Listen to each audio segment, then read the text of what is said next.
The orange glow of the solar flare caught everyone by surprise. On the bridge of the stellar healer, Dr. Kazari's compound eyes widened as the ship's warning systems blared to life. Her antennae twitched nervously as she watched the massive burst of solar energy rushing toward their vessel. "Shields at 40% and falling," announced the ship's computer in its calm voice. "Warning: critical systems damage imminent." The medical conference vessel carried some of the galaxy's finest doctors from 15 different species, none of whom had ever expected to make an emergency landing on the planet below them, a world that their database classified as a Class 12 death world. Dr. Kizari's mandibles clicked anxiously as she studied the readouts. Earth. Of all the planets to be forced down upon, it had to be Earth. The gravity alone would crush some of her more delicate passengers. "All delegates, please move to your safety pods immediately," she announced over the ship's communication system. Her voice remained steady despite her rising concern. "We are initiating emergency landing procedures." The ship's hull groaned as they entered Earth's atmosphere. Red warning lights flashed across every screen as their damaged systems struggled to maintain stability. Dr. Kazari watched as their landing trajectory aimed them toward a landmass the humans called Alaska. In the research station below, Dr. Susan Martinez was just finishing her evening rounds when she saw the bright light in the sky. At first, she thought it was the aurora borealis, but this light moved differently. It was coming down, and fast. "Hey, Pat," she called to Dr. O'Neill, who was updating patient charts nearby.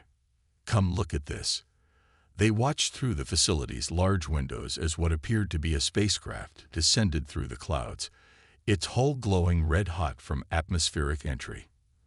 The vessel was huge, easily 3 times the size of their research station, and it was heading for the clear area about 2 miles from their facility. "Get the emergency vehicles ready," Dr. Martinez ordered, already pulling on her heavy winter coat. "Call everyone in. I have a feeling we're going to need all hands on deck tonight." Back on the stellar healer, Dr. Kazari braced herself as the ship's landing systems engaged. The vessel shuddered violently as it touched down on the frozen ground, skidding several hundred meters before coming to a stop. Steam rose from its hull as the hot metal met the snow.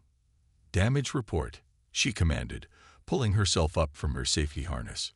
"Multiple hull breaches detected. Life support systems at 60% capacity. Medical bay equipment severely damaged. Emergency signals are being broadcast on all frequencies," the computer responded. Dr. Kazari made her way to the passenger section, where the delegates were emerging from their safety pods. Most seemed shaken but unhurt, except for Dr. Vexfor. The aquatic delegate lay in his pod, his breathing labored, a deep gash visible across his torso where his safety restraints had failed. "We need immediate medical attention," one of the other delegates shouted, their translator making their voice sound tinny and artificial. "Our equipment is too damaged," another delegate responded, their 6 eyes blinking rapidly in distress. "And we're on a death world. The atmospheric pressure alone could kill him." Before Dr. Kazari could respond, the ship's sensors detected movement outside. Through the viewport, she could see lights approaching through the snow, ground vehicles of some kind. The natives had spotted their landing. "Unknown vehicles approaching," the ship's computer announced. "Preliminary scans indicate human medical transport signatures." Dr. Kazari faced a difficult choice. Their own medical equipment was damaged, and Dr. Vexthor's condition was deteriorating rapidly. But accepting help from humans, from creatures who had evolved on a world so harsh that most species classified it as unsurvivable. The approaching headlights grew brighter, and she could now make out the Red Cross symbol on the vehicles, a sign she recognized from their cultural database as indicating medical services. She took a deep breath of her filtered air. They had no choice. Dr. Vexthor needed help, and the humans were their only option. Dr. Susan Martinez guided the medical vehicle through the deep snow, her hand steady on the wheel despite her racing heart. The alien ship loomed ahead of them, steam still rising from its hull where it had melted the snow. She had trained for many emergencies in her career, But first contact with injured aliens wasn't one of them. "Keep the blankets and portable heaters ready," she called to Nurse Alan Kelly in the back. "We don't know what temperature their bodies need." As they pulled up to the ship, a soft blue light appeared on its hull, followed by what looked like a doorway materializing out of the metal. Dr. Martinez grabbed her medical kit and stepped out into the cold Alaskan night. A tall, insect-like creature emerged from the ship.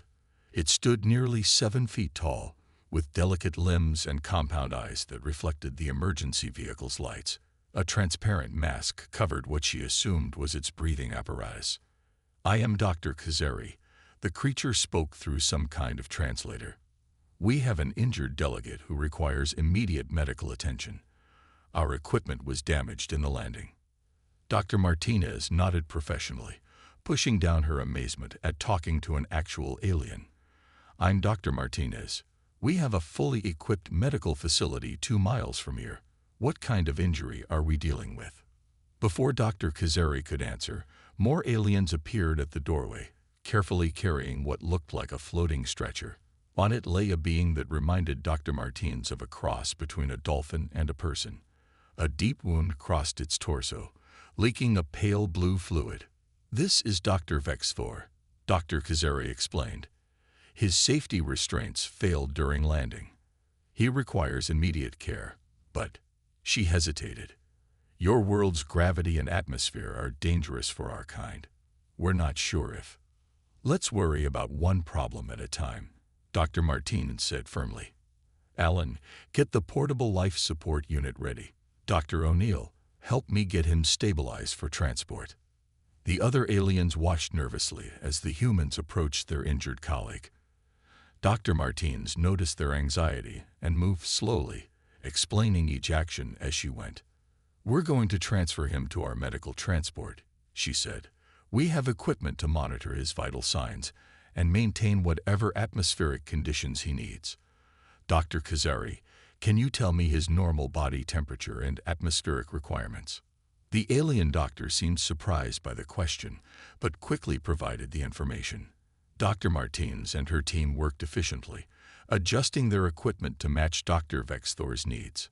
Some of the alien delegates muttered among themselves, their translators occasionally catching phrases like primitive world and dangerous conditions, one tall, crystalline being spoke up directly. "You cannot seriously consider letting them treat him with their Stone Age equipment." Dr. Kazari's antennae twitched in what seemed like annoyance. "Our medical bay is destroyed. Dr. Vexthor's life support pod is failing.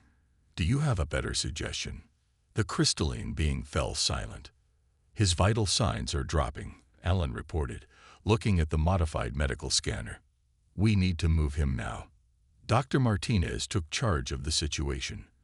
"Dr. Kazari, you're welcome to accompany us in the transport. We can send vehicles back for the rest of your people, but he needs immediate treatment." The alien doctor looked at her injured colleague, then back at the human medical team. Dr. Martinez could almost see the internal struggle. Trust their wounded friend to these primitives from a death world, or watch him die from lack of treatment. "I will come with you," Dr. Kazari decided, "and I will assist in his treatment. But please understand, his biology is very different from yours. That's why we'll take it step by step," Dr. Martinez assured her as they loaded Dr. Vexthor into the transport. "And you'll be there to guide us through the differences. Right now, let's focus on keeping him stable." As they drove back through the snow, Dr. Kazari watched in silent amazement as the humans efficiently monitored her colleague's vital signs, adjusted environmental controls, and administered emergency first aid. Perhaps these Death World dwellers weren't quite as primitive as she had first thought. The research station's medical bay buzzed with activity as Dr. Martinez and her team prepared for surgery.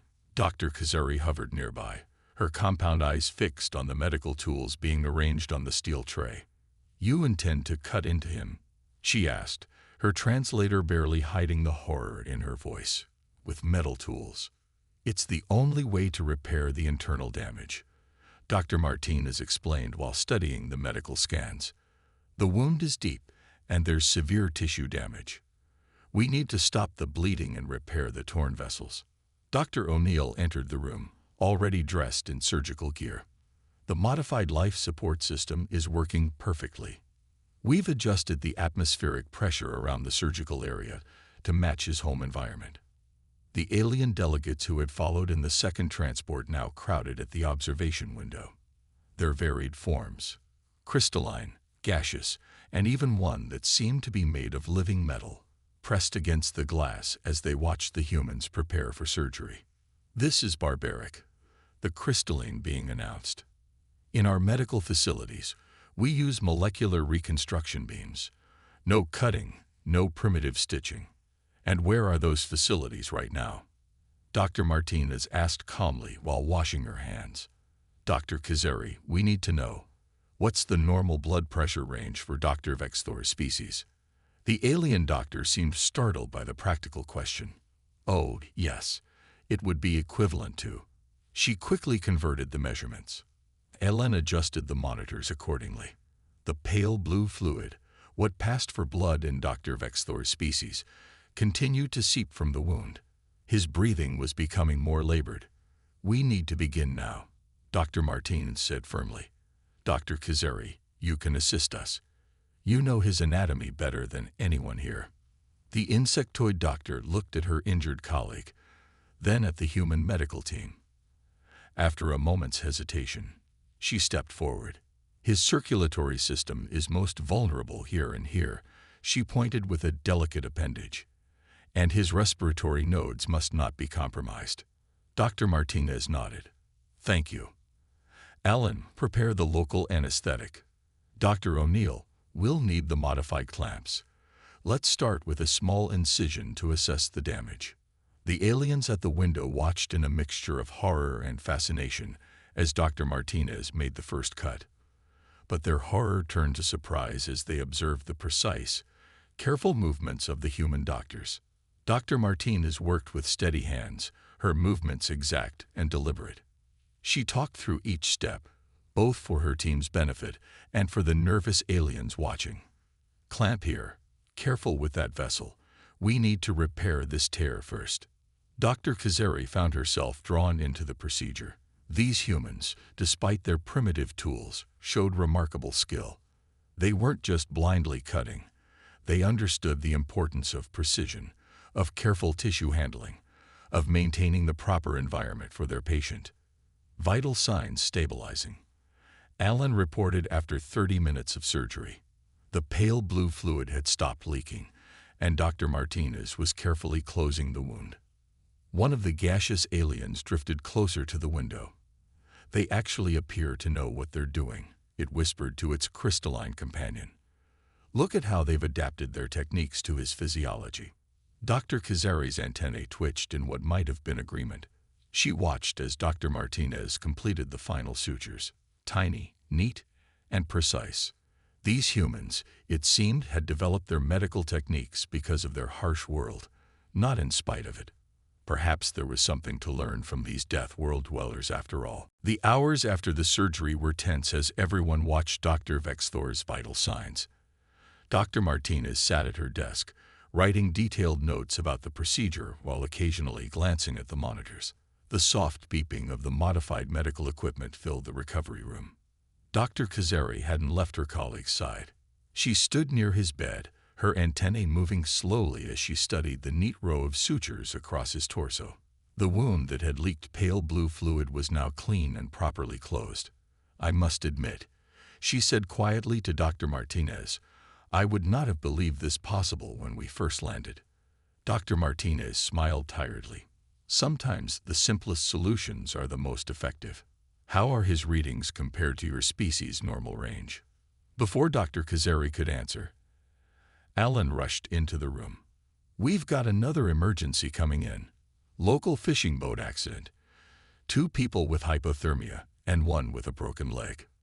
The alien delegates still in the observation area watched with interest as the humans sprang into action. Dr. O'Neill quickly prepared one treatment room, while Alan readied warm blankets and temperature monitoring equipment. "You're treating more patients?" the crystalline being asked, its voice surprised. In these conditions, this is a working medical facility, Dr. Martinez explained as she stood up. We handle emergencies every day. Dr. Kazari, would you like to observe? It might help you understand how we deal with our planet's challenges. The alien doctor hesitated, looking at Dr. Vexthor's sleeping form. His vital signs were stable, and her curiosity was strong. Yes, I would like to observe. The emergency cases arrived minutes later. The humans worked quickly, their movements sure and practiced. Dr. Kazari watched as they treated the hypothermia victims, gradually raising their body temperature while monitoring their vital signs. Your species is remarkably resilient, she commented as Dr. Martinez set the broken leg. To survive such cold. We've adapted, Dr. Martinez replied, carefully applying the cast. And we've learned to help each other survive. That's what medicine is about, isn't it? Helping others survive.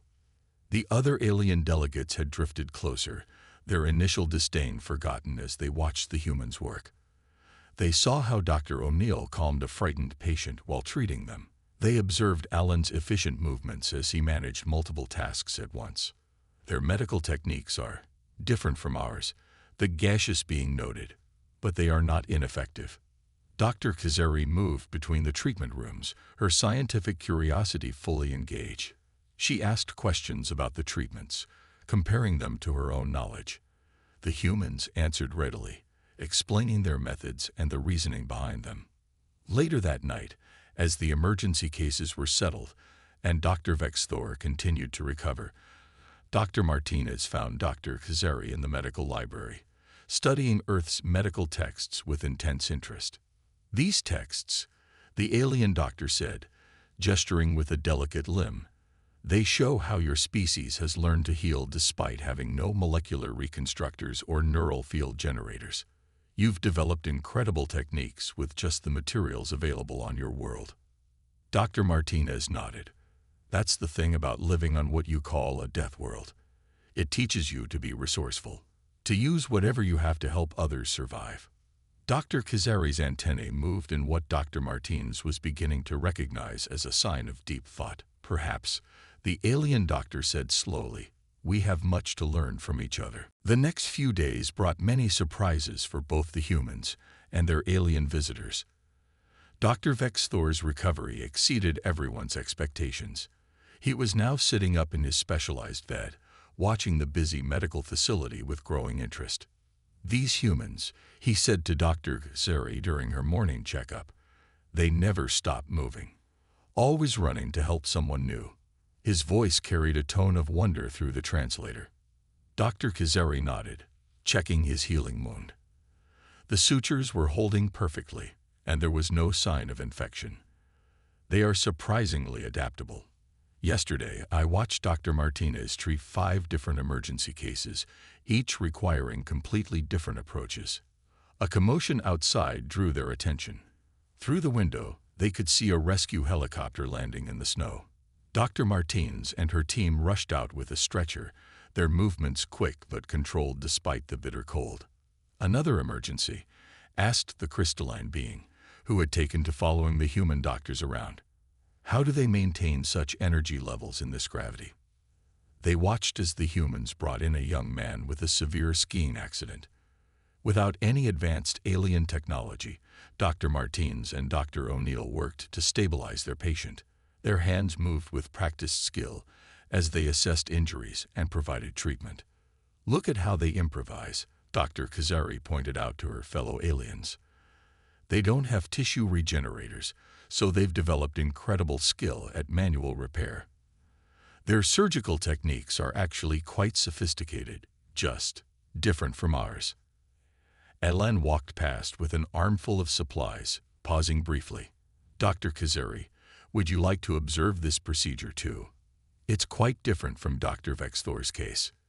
The alien doctor's antennae twitched with excitement. Yes, please. I've been documenting your various treatment methods. They're quite fascinating. In the treatment room, Dr. Martinez talked through each step of the procedure, knowing the aliens were watching and learning. She explained how they adapted their techniques based on the specific injury, the patient's condition, and the available resources. That's the key to emergency medicine on Earth, she said while working. You have to be ready for anything, and you have to know how to use whatever tools you have. Later that evening, Dr. Kazari sat with the other alien delegates in their temporary quarters. Her data pad was full of notes about human medical procedures, emergency protocols, and treatment methods. Their entire approach to medicine is shaped by their environment, she explained to her colleagues. They can't rely on automated systems or advanced technology in every situation, so they've learned to handle emergencies with minimal resources. The gaseous being swirled thoughtfully. It's true. I watched them treat a heart attack yesterday. Their methods seemed primitive at first, but the results were undeniable. Perhaps, said Dr. Vexthor from his recovery bed, that's why they're so good at emergency medicine. They've had to learn to save lives without depending on advanced technology. Every day on this world is a survival challenge, and they've mastered it. Dr. Kazari looked at her healing colleague, then at her notes. We've been wrong about humans, she said softly. We saw their world as too dangerous, their methods as too primitive, but they've turned their harsh environment into an advantage. They've learned to heal and save lives under the most challenging conditions imaginable. The aliens fell into thoughtful silence, watching through the window as the human medical team continued their work, saving lives one emergency at a time on their supposedly deadly world. 2 weeks had passed since the crash landing, and the alien medical professionals had become familiar faces at the research station. Dr. Kazari spent most of her time following Dr. Martinez on her rounds, while other delegates observed different aspects of human medical care. On this particular morning, Dr. Martinez was teaching Dr. Kazari about Earth's various medical specialties. They sat in the break room, sharing what the alien doctor had come to enjoy as coffee, though she had to drink it through a special filter in her breathing mask. So your doctors specialize in different body systems? Dr. Kazari asked, her antennae moving with interest. Even though you're all the same species. The human body is complex, Dr. Martinez explained. Having specialists helps us provide better care. Some focus on the heart, others on the brain or bones or children's health. Their conversation was interrupted by Alan rushing in. Multiple trauma coming in. Avalanche victims, 3 minutes out. The alien delegates watched in fascination as the entire facility transformed. Staff moved with purpose, preparing emergency supplies and clearing treatment spaces. Dr. O'Neill quickly organized response teams, assigning roles with calm efficiency. Would you like to assist? Dr. Martinez asked Dr. Kazari as she pulled on her emergency gear. We could use an extra pair of hands, even alien ones. The alien doctor's compound eyes seemed to shine. I would be honored. When the victims arrived, the aliens witnessed their first mass casualty response on Earth. They saw how the humans triaged patients, prioritizing the most severe cases. Dr. Kazari worked alongside Dr. Martinez, her delicate appendages proving surprisingly useful for detailed medical work. Patient's temperature is too low, Alan called out from one bed. We need to start warming procedures immediately. Dr. Kazari noticed how the humans communicated clearly and worked together seamlessly. There was no advanced technology directing their actions, just well-practiced teamwork and quick thinking. In the observation room, the crystalline being spoke to its gaseous companion. Their emergency protocols are impressive. Did you see how quickly they adapted when the first treatment wasn't working? Yes, the gaseous being swirled excitedly. And they share information so efficiently. Each team knows exactly what the others are doing. Later that day, as things calmed down, Dr. Vexthor called a meeting of all the delegates. He stood carefully, his healing wand a testament to human medical skill. My fellow medical professionals, he began, his translator conveying his serious tone. We came to this planet by accident, viewing it as a dangerous backwater. But these past 2 weeks have shown us something remarkable. The other delegates nodded, their various forms shifting in agreement. These humans, Dr. Vexthor continued, have turned their harsh environment into a training ground. They've developed medical techniques that work even in the most challenging conditions. They don't rely on perfect technology or ideal situations. They adapt, improvise, and overcome. Dr. Kazari stepped forward. I've documented hundreds of their procedures. Their methods could be invaluable in emergency situations across the galaxy, especially in places where our advanced technology isn't available or doesn't work. The alien doctors discussed this idea with growing excitement. They had come to Earth by accident, but they were beginning to see it as a fortunate accident, one that might change the future of emergency medicine throughout the galaxy. The rescue ship arrived on a clear, cold morning 3 weeks after the crash. Its sleek form descended from the sky much more gracefully than the stellar healer had, landing in the same clearing where the medical conference vessel had crashed. Dr. Martinez stood with her team outside the research station, watching as their alien visitors prepared to leave. The past 3 weeks had changed everyone's perspective, both human and alien. The Galactic Medical Council won't believe our report, Dr. Kazari said, her antennae moving in what the humans now recognized as amusement. They'll think the harsh conditions of Earth affected our minds. Then show them the evidence, Dr. O'Neill suggested. You've documented everything, the procedures, the emergency responses, the recovery rates. Dr. Vexthor, now fully healed, stepped forward. His movement was smooth, showing no sign of his previous injury. I am living proof of their medical skill, he said, and I have an idea to propose. The alien doctor turned to address both his fellow delegates and the human medical team. Earth's conditions have created medical professionals who can work effectively in any situation. I suggest we establish an emergency medical training center here. The crystalline being, who had become quite interested in human surgical techniques, chimed in. Yes, we could send doctors from across the galaxy to learn these adaptive treatment methods. Think about it, the gaseous being added, swirling excitedly. How many lives could we save if more doctors knew how to handle emergencies without relying on advanced technology? Dr. Martinez looked surprised. You want to send alien doctors here to learn from us? Exactly, Dr. Kazari said firmly. Your primitive methods, as we foolishly call them, are exactly what emergency medicine needs. The ability to save lives with basic tools and quick thinking. That's invaluable. Alan grinned. Well, we do get plenty of practice here. Between the winter storms, wilderness accidents, and remote locations, we never know what's coming through those doors. The rescue ship's captain approached, indicating it was time to leave. But before they left, Dr. Kazari handed Dr. Martinez a small device. This is a direct communication link to the Galactic Medical Council, she explained. We'll be in touch soon about the training center. And she paused, her compound eyes reflecting the morning light. Thank you. You've taught us that advance doesn't always mean better, and that true medical skill lies in the ability to save lives under any circumstances. Dr. Vexthor bowed slightly to the human medical team. Your world may be harsh by our standards, but it has produced something remarkable.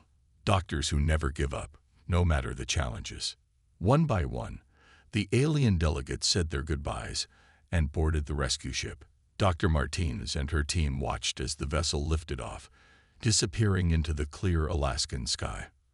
Well, Dr. Martinez said, turning to her staff, back to work. Those emergency cases won't wait just because we've made first contact.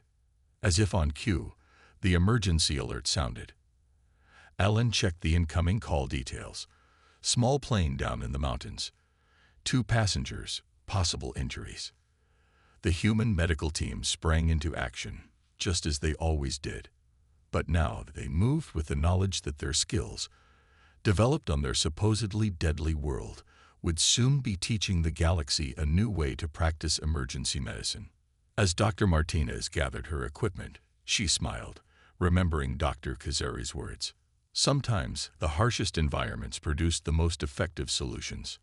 Earth might be a death world to the galaxy, but its people had turned that challenge into an advantage, one that would now help save lives across the stars.